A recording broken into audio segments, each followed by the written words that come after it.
That's the one thing about our audience.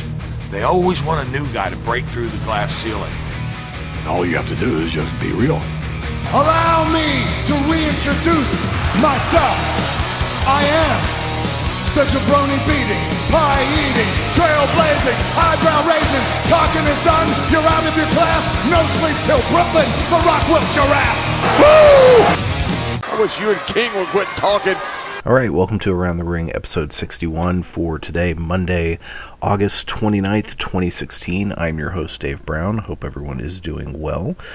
This week we're going to talk about all the post-SummerSlam crap that went down, for lack of a better term. It was an interesting week of wrestling. There was some really good stuff, and there was a lot of just, you could tell it was just, hey, let's get through this week because we are all coming off this really big high.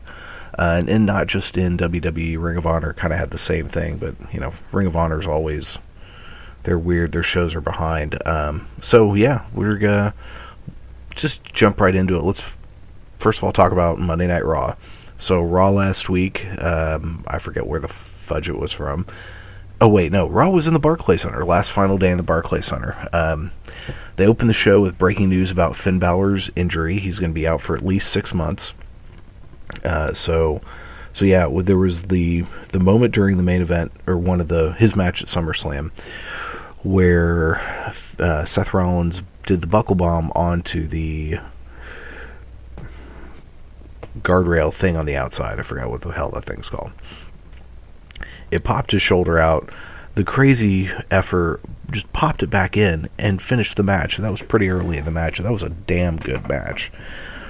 The next day, he got up. He was sore. He figured, well, I just had to pop my shoulder and I'll be fine. Went did Good Morning America, smiling like a crazy man. Because, he has a great smile, but he's not like... He doesn't have that, like, Apollo Crews smile or that Rocky Maivia smile that you just kind of want to hate. Finn Balor just has this just great smile. Maybe it's just because he's such a damn good-looking guy. He's a really attractive man. Just had to put that out there. Anywho, so his shoulder got worse during the day. Went to the doctor. Found out, oh yeah, you effed your shit up, man. Bad. And so that was that. So the show opens with a little bit of breaking news. Mick Foley and Stephanie McMahon are in the ring for an in-ring promo. They call out Finn Balor. Finn Balor comes out. And, let's talk real quick about the title belt. So last week when I recorded the show, I knew that during the Finn Balor-Seth Rollins match there were a lot of really random-ass chants, but I couldn't make them out. Come to find out that apparently this was a lot of chants about the belt itself, which people thought was ugly, and that audience just rebelled. And at that point, they'd been there for what, like 5 hours? I mean, it was at least a 6-hour event. That's exhausting. And I'm sure those seats aren't the most comfortable things in the world, and people get restless, even when you've got a great match that you're about to watch. So, I can kind of, understand that a little bit. So apparently people were freaking out about the belt. I look at the belt, and it's the same design as the World Belt, the WWE World Heavyweight Title belt. But the back part of it is red, kind of like they did with the women's title, but the strap is also red, and I think that's where people are having their conniption fits, is the strap is red. It doesn't bother me, and what really didn't bother me is Finn walks out, he's holding the belt, and it looked great on him. And maybe that's just because Finn Balor looks like a damn movie star. And he came to the ring, cut probably his best promo ever. He got "You Deserve It" chants, huge pop when he came out. Excuse me.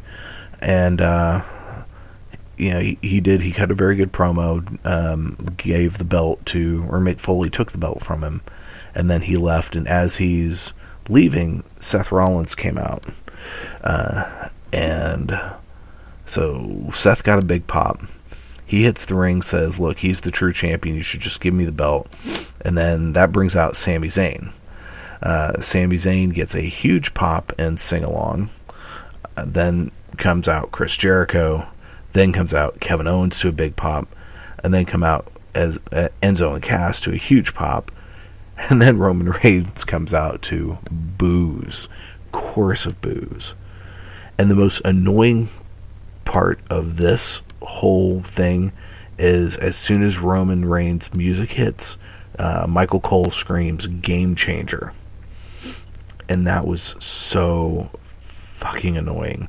At this, there were "We Want Slater" chants. There was a lot of back and forth, and they decided they were going to do a little mini tournament, and that the winners of the matches on last week's Raw would face in a fatal four-way to determine the new Universal Champion on tonight's Raw. And the first match was Seth Rollins against Sami Zayn, and it was right then and there. So they come back from commercial. This is a pretty good match. Sami, they faked an ankle injury. Seth Rollins got the win, which I hated. I hated that, I know that they're not going to make Sami Zayn the Universal Champion, even though they should. But I really hated that he had to, eat the pin so early. Also, I don't know how good of an idea it was to do kind of an angle, an injury angle during this match when you just had your champion have to relinquish the title due to an actual injury. But maybe that's a way of saying, hey, Sami only lost because he was hurt, blah, blah, blah, blah. So yeah, but it was a really good match. We then had Kevin Owens taking on Neville in a match also part of the tournament. At one point, Neville did a 450 splash off of the apron onto the floor. Jericho came out to ringside, and Neville did hit a deadlift German suplex at one point, which is always impressive, especially on Kevin Owens, because, Kevin Owens is not a very tall guy, but he's a big dude. And Neville, in comparison to almost everyone on this show, is a dwarf. I mean, the guy is teeny tiny. And just to deadlift Owens, and that, it's just impressive. Owens won thanks to some distractions from Jericho. It was a good match. These two have great chemistry. You're going to get a good match out of them. Another thing Michael Cole did during this match that was really fucking annoying is he keeps saying the wrong names of moves. And he does this a lot in a lot of matches. He did this in the Sami Zayn match. He did this in the Kevin Owens match. And Corey Graves just kind of has to go in and correct him without, trying to sound like a complete douche. But it's so frustrating listening to Michael Cole because he can be really good. He can be. And he is much better with Corey Graves than he was with JBL. But that's just because Corey Graves is much better than JBL. So, yeah.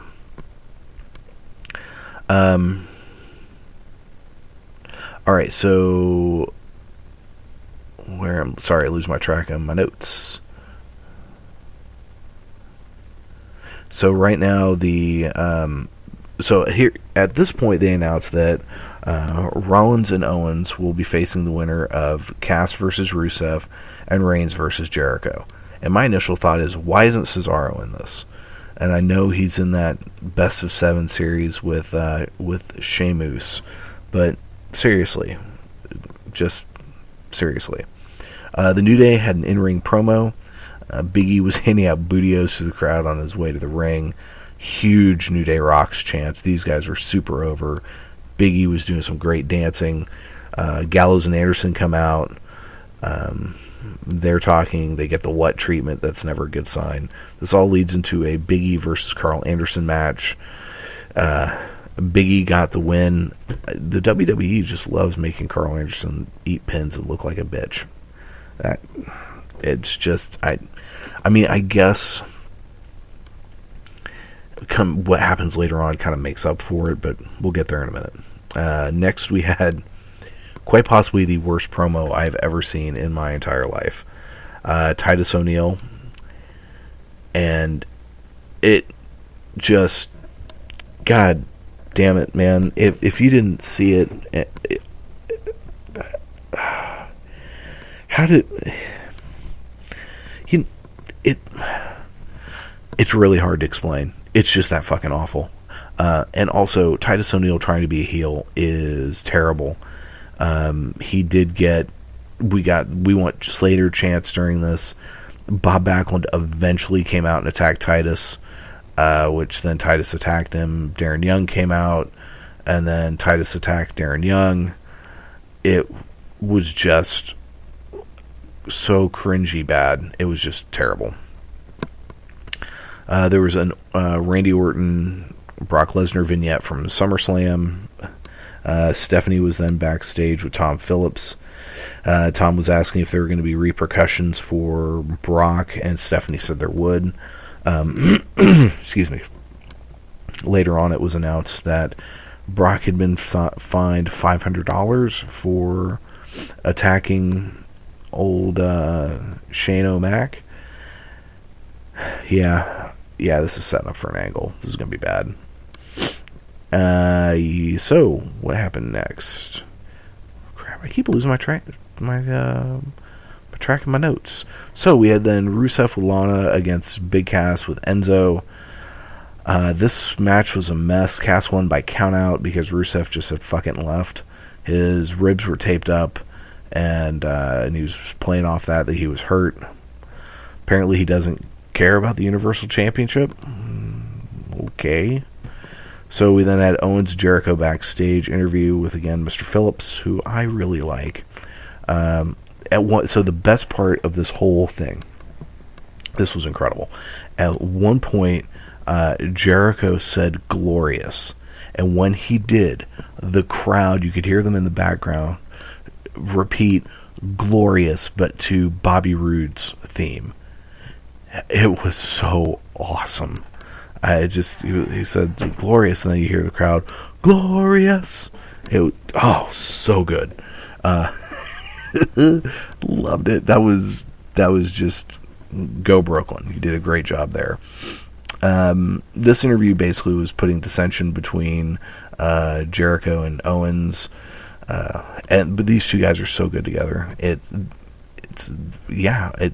Jericho, I think, gets tiresome after a while, but Kevin Owens brings out the best in him. We then have Charlotte and Dana Brooke come down for an in-ring promo.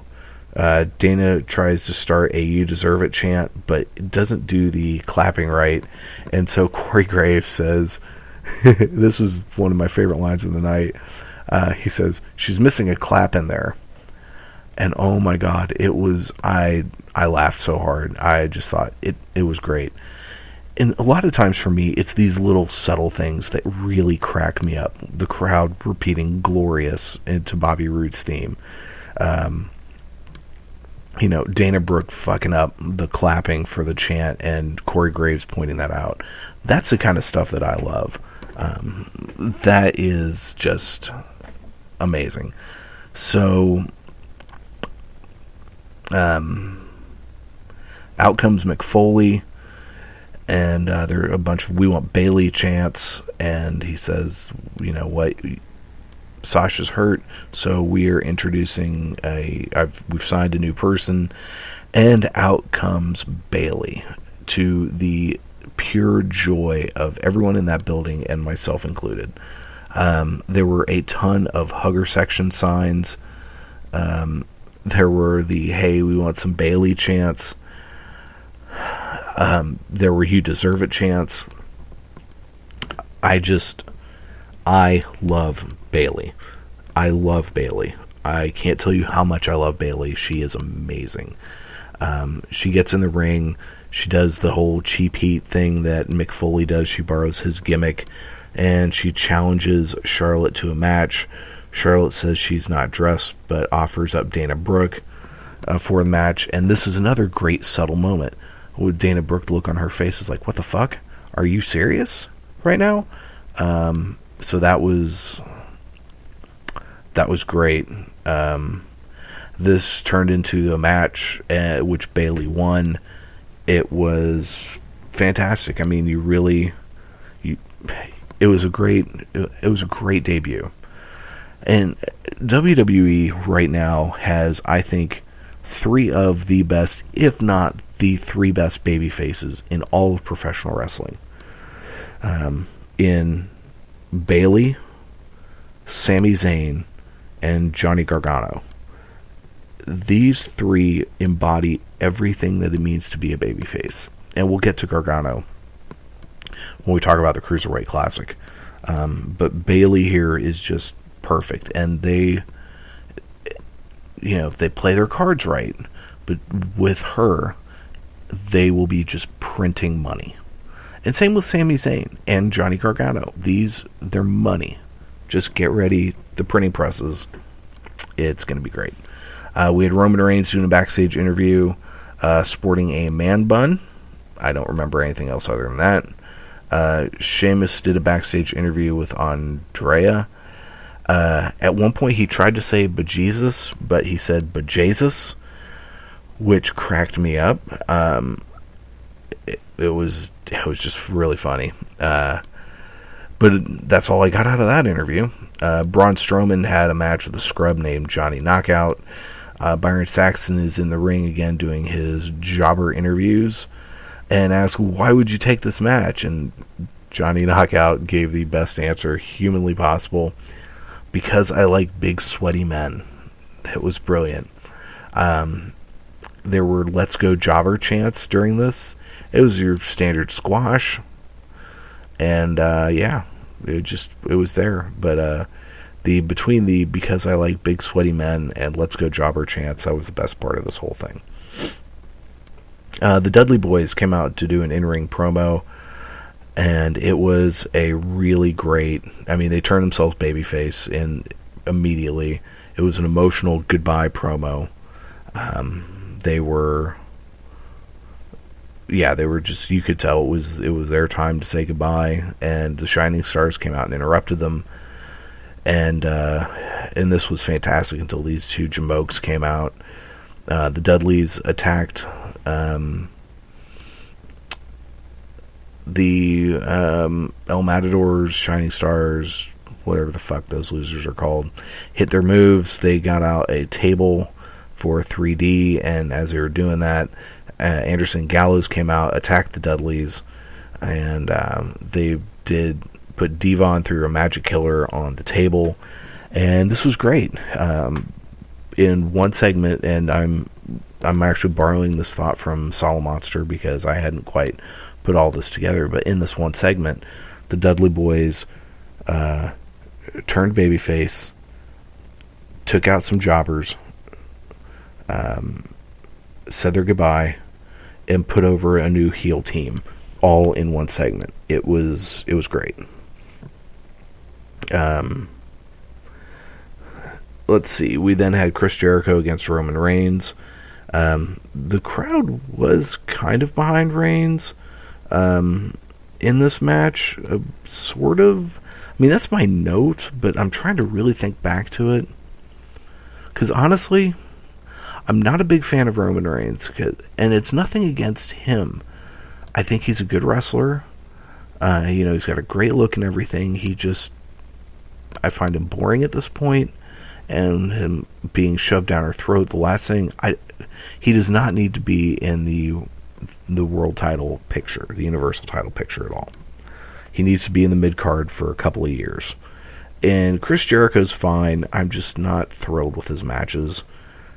So, Owens came out. Reigns did win with one spear.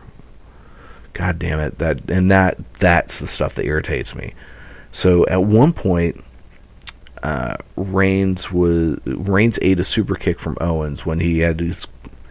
Owens was on the floor. Reigns kind of had his head out through the ropes, and he got hit with a super kick, and then that went into a code breaker from Jericho, and he kicked out of that, and he just hits one spear and it's over. I don't get it, man. I don't see the spear as that devastating of a move. Maybe I'm wrong. Maybe it hurts like a bitch. I don't know. It seems like a setup move, not a finishing move. And when Reigns hits it, normally people just die, and that's irritating. So tonight, as I'm recording this, on Monday Night Raw, there will be a Fatal 4-Way. Seth Rollins versus Kevin Owens versus Roman Reigns versus Big Colin Cassidy for the WWE Universal Championship. I hope that Kevin Owens wins this. They need Kevin Owens to win this. What's probably going to happen is either Roman Reigns or Seth Rollins wins. If they were super ballsy, they'd put it on Big Cass, but he's nowhere near ready to be the champion. So yeah, that's what's coming up tonight. And maybe we'll get another awesome Titus O'Neil promo. Yay! Whew. Alright, so SmackDown Live. The show opened up with Baron Corbin, Eric Rowan, Apollo Crews, and Rhino all just kind of hanging out backstage in the locker room. AJ Styles came in bragging about his munch, beating up John Cena. And at first you don't notice this, but Dolph Ziggler's also in the room, sitting in a chair with his head kind of in between his legs, looking dejected. And AJ gets kind of up in his face, and Ziggler attacks AJ before they're pulled apart. Goes to the ring where all the tag teams and women wrestlers are in the ring. And there are a couple tables with a new women's and tag team titles. Shane McMahon and Daniel Bryan come out. They announce that at Backlash there will be a 6-pack challenge for the SmackDown Women's Championship, which gets Becky a chance. And that there will be a tournament that will finish at Backlash for the tag team titles. Heath Slater comes out to a huge pop. And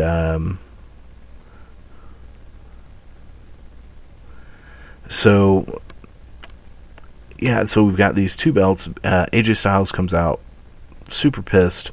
Dolph Ziggler comes out and attacks AJ in the walkway. That was kind of it. But the big takeaway from this is two things.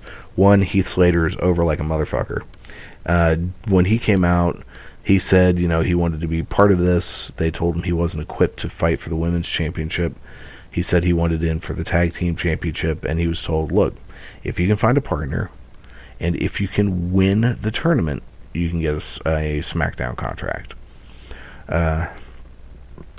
So then we had Becky Lynch taking on Alexa Bliss with Naomi and Natalya on commentary. There were Becky chants. Becky got the win with a fantastic counter that she did into the disarmer. Becky is just on this whole other level from everyone else on that roster. Natalya is good, but she's kind of WWE good, and Nikki Bella's gotten better and isn't terrible. But you look at Carmella, you look at Alexa Bliss has a lot of potential. She's just still really green. Naomi is there, I guess. Not a huge fan of hers. So we get Heath Slater backstage talking with The Miz. It turns out The Miz actually isn't talking to him. He's got a phone call on a Bluetooth thing. It was a silly segment, whatever. The Ascension versus the Usos, part of the tag team tournament. So during this, JBL was actually talking up the Ascension, which made no sense considering he buried them before.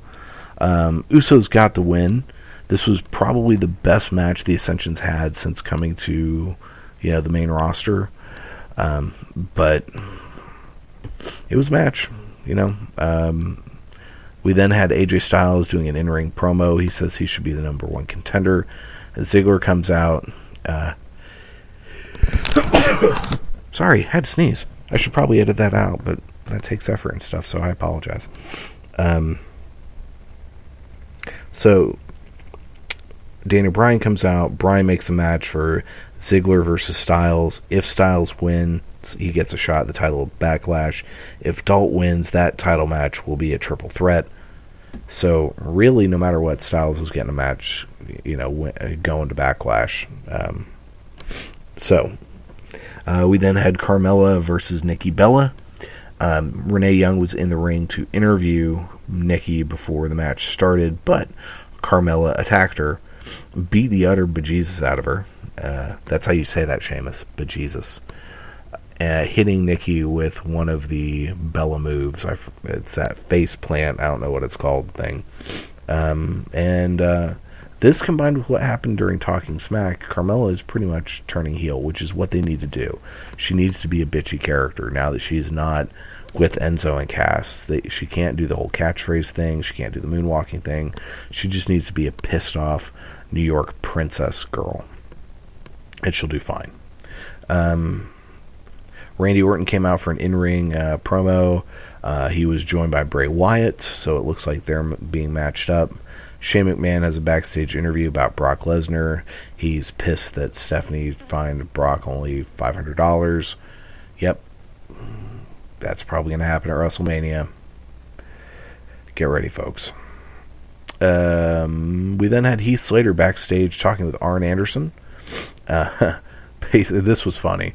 He's saying, basically begging Arn Anderson to be his partner. Well, Arn's, bless his heart, he's in his 60s. He can't wrestle. He hasn't been able to wrestle for years. One of the most emotional things I ever saw was his retirement in WCW. Because Arn Anderson is one of, if not my favorite wrestler of all time. I love Arn Anderson. And, so this was funny. And at one point, Heath said, "You're my last hope." And Arn's like, "Wait a minute, I wasn't your first option? Then you got a problem." So he leaves. Heath's all sad. And Rhino comes in. Rhino says he'll be his partner. So it looks like it is Rhino. Rhino and Heath Slater are going to face a mystery team tomorrow night. Apparently that mystery team might be the Headbangers. Yeah, they can't bring up the Revival, but you can bring in the Headbangers. Okay, then. We have Breezango against American Alpha, part of the tag team tournament.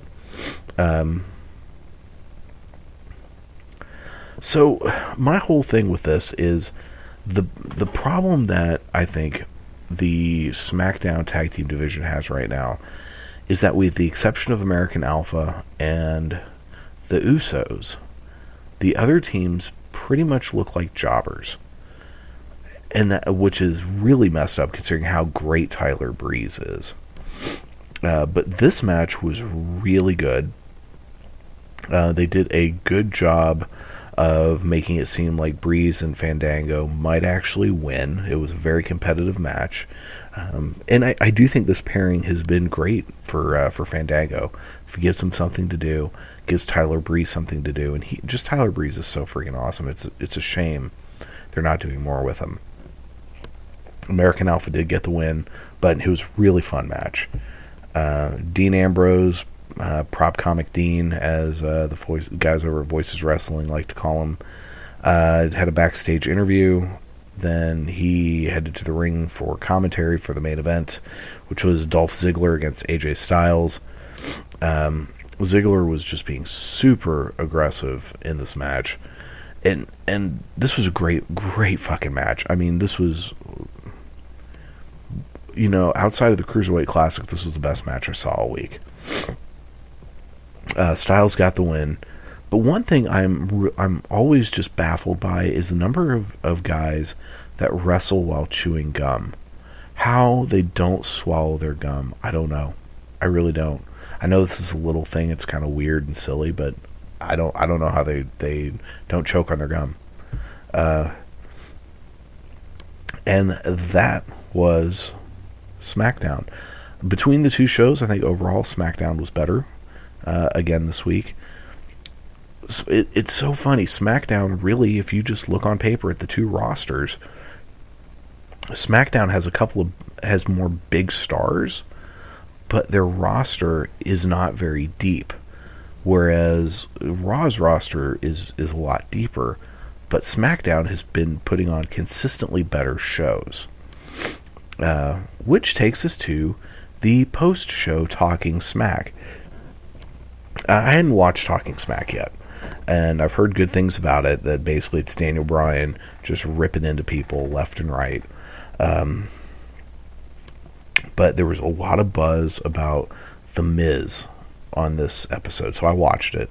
And it started out, they had Nikki Bella out, Carmella came out and attacked her. And what was really great about this is a lot of the subtle things. Renee Young just had this look of shock.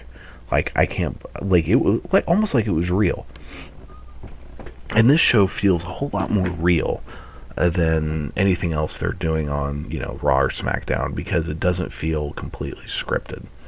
But once that kind of calmed down, the Usos came in, and I'm realizing Jimmy Uso is a funny guy. He's actually really charismatic. Jay, not so much. And Daniel Bryan straight up asked them, "Hey, you guys are getting boos. What's up?" And they pretty much said it's because we've been hanging out with Roman Reigns. And Jey Uso was not happy about that. The seeds are being planted for a heel turn with these guys. I can see it coming. And then the thing that people have just been talking about like crazy, the Miz came out just all pissed. He's the Intercontinental Champion, and he tears into Daniel Bryan. And they have one of the most passionate back and forth, heated exchanges, because there's a lot of reality blended into it. There's a lot of, you can just tell, frustration. There's Daniel Bryan said that he thought The Miz wrestled like a coward. The Miz said, "Hey, I've never been injured. You haven't seen me out for long periods of time due to injury. I'm the Intercontinental Champion." It was just fucking great. It was the best thing I've ever seen The Miz do. And if they can build on this, then The Miz, he's never going to be world champion level. But if they can build on this, then he is going to be a credible, very credible upper mid-card guy. And really, they're going to need to keep that Intercontinental title on him for a long, long time. And that would just be great. And the tension between these two is fantastic. If Daniel Bryan was ever cleared to wrestle, I could see this, culminating in a match between the two of them. I don't think that's going to happen, but the tension there is just fantastic, and this was great. And needless to say, I will be watching Talking Smack every week because it was just fantastic. So let's move on to NXT. NXT was mostly highlights of TakeOver. But there were two matches. Ty Dillinger against Wesley Blake. This was taped during TakeOver Brooklyn. Dillinger was super over. Wesley Blake has new music, which sucks balls bad. And at one point during the match, there were Blake's a zero chants. Dillinger got the win, and, wasn't bad. Wasn't anything to write home about, but it wasn't bad. There was a series of backstage interviews with Bobby Roode, Austin Aries, Bayley. The Bayley interview, she was joined by Ember Moon for a minute, and the Revival had an interview. And then the main event was TM61, or TM61, I'm not sure how that's supposed to be pronounced. It's The Mighty Don't Kneel against the Authors of Pain with Paul Ellering. I tell you what, Shane Thorne really reminds me of Alex Wright from when Alex Wright was young in his early WCW days. And the other thing is, every time Tom Phillips says Nick Miller, I think of the Nick Miller rap from New Girl. If you don't know what I'm talking about, it's great. I'm going to, after I'm done recording, I'm going to go. I'll try to find it to play at the end of the episode. So, yeah, hopefully that will happen. But the whole time I'm just chuckling to myself. See, it's these little things. I'm such a weirdo. The Authors of Pain got the win. I tell you what, TM61 came in with a lot of, they were well known on the independents. They were a really kind of looked up to team, and since they've been in NXT, they've just been just nothing, and it's kind of sad. They've just been jobbed out, and it's just kind of it's sad. So that was NXT, really a nothing show. We had the Cruiserweight Classic, and this is the last batch of round 2 matches. And the first match was Lince Dorado against Rich Swann. Tell you what, Swann is super over. And the opening exchange was a lot of them just kind of back and forth trying to one-up each other. It reminded me a lot of those opening minutes of the very famous Ricochet Will Ospreay match. But this was a just unbelievable match. Rich Swann won with Phoenix Splash. The whole thing was great. They need to sign Lince Dorado. He was fantastic. This was awesome. Just can't go wrong with this. It was, one of the best matches of the week. We then had Johnny Gargano doing a backstage interview. He had Tommaso Ciampa with him. He was getting his knee taped up. They talked about his knee, and the announcers talked about how he just had this knee injury from Saturday during the match with the Revival where they messed up his knee. And what I didn't realize about this, and Solid Monster mentioned it on his show yesterday, was that this stuff was taped a couple weeks ago. So they already had in the plans, they knew how that match at TakeOver was going to go down, and they planned it going into this match. And you could even see during that interview the seeds of the Tommaso heel turn that's going to come. And just Johnny Gargano is just the fighting baby face, and yeah, you just want to cheer for this guy. So this was great setup. We then had Zack Sabre Jr. versus Drew Gulak, and there was this great, nice, angry, fierce start to this match. His Gulak was just pissed that he isn't being considered one of the favorites to win this whole thing. Zack Sabre Jr. was super over. The whole match was just a grappling clinic. Sabre got the win, but just barely. And this was fantastic. I mean, this was a great match, lots of fun. And then we had the main event, Johnny Gargano against T.J. Perkins. Both of these guys were super over. T.J. Perkins got the win, and after working over the knee, he had his knee bar submission, got the win. Gargano had to tap, which he just wanted Johnny to win so bad. He's just the perfect underdog babyface, just like Bayley, just like Sami Zayn, just like Daniel Bryan was when he turned face. So this was a great match. Gargano's become one of my favorite wrestlers right now. I would say this was probably the match of the week, followed by the Dorado Swann match, and then followed by the AJ Styles Dolph Ziggler match, and then the Zack Sabre Jr. Drew Gulak match. So all 3 matches on the Cruiserweight Classic this last week were fantastic. If you're not watching this show, you really should. Next week starts the, semifinals. So we're getting there closer. The Cruiserweights will debut on Raw on September 19th, I think was the date I heard. And it's basically the Raw after the tournament ends. So yeah, it would be September 19th. It'll be interesting to see who they get. I'm really looking forward to it. There was a mock-up of a Cruiserweight title floating around. I saw pictures of online this morning, and it is basically the same design as the Universal Worlds and Women's Championship belts, but it's in purple. I'm okay with it. I mean, it's fine. I like that design of that belt. And I think it's kind of cool that they're keeping the belt designs between the two brands the same. And then you've got the Intercontinental and the U.S. belts are their own kind of unique thing. I like that aspect. Ring of Honor this week was not a whole lot. I really wasn't paying that close attention to it as I watched it. Jonathan Grisham and Adam Page had a match, which Page won, super sloppy match. The Cabinet, which is the All Night Express and Caprice Coleman, had this weird backstage promo about make wrestling great again. This is something I missed in the weeks when I wasn't watching Ring of Honor. We had Stuka Jr. from CMLL make his Ring of Honor and United States debut against Kamatachi with Christopher Daniels. Stuka Jr. got the win. I honestly fast-forwarded through most of this.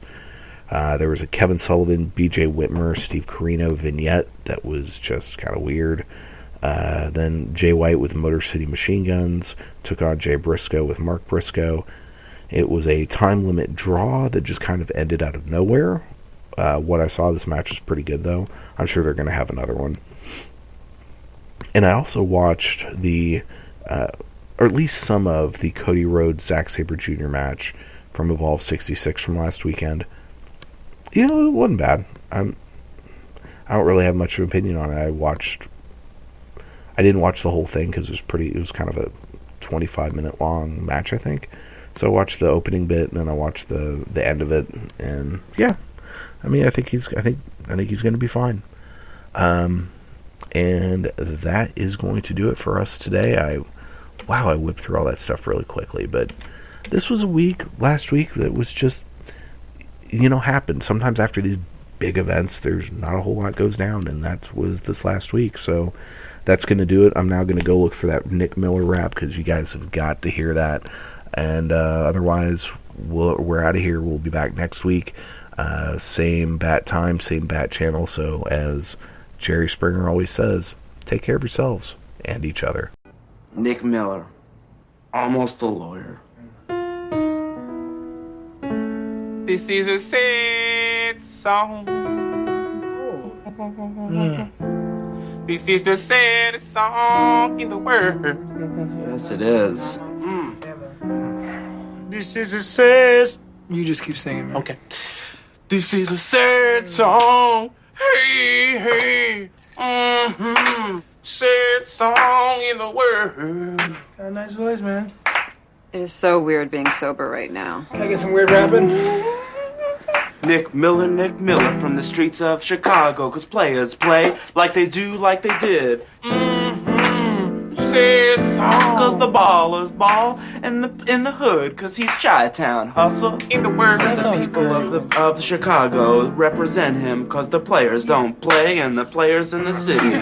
Nick Miller's a stone cold killer. Huh, sing it, you feel. Likes the taste of vanilla. Nick Miller, he's the illest of the ill. Cece's rapping. He pours 100 drinks and none of ever spill. Was he super high on a bunch of pain pills? His favorite movie is The Big Chill. He's got a hairy chest 'cause he eats a balanced meal. Hey, hey. Mad flavor in his ear. Sad song.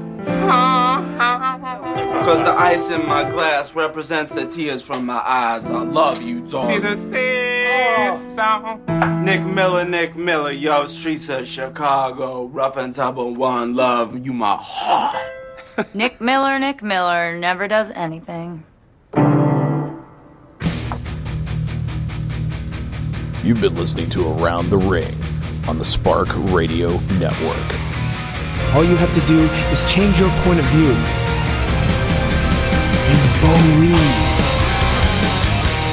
Austin 316 says I just whipped your ass. Bam! Woo! That sucks more than anything that I've ever sucked before. What? It's for charity.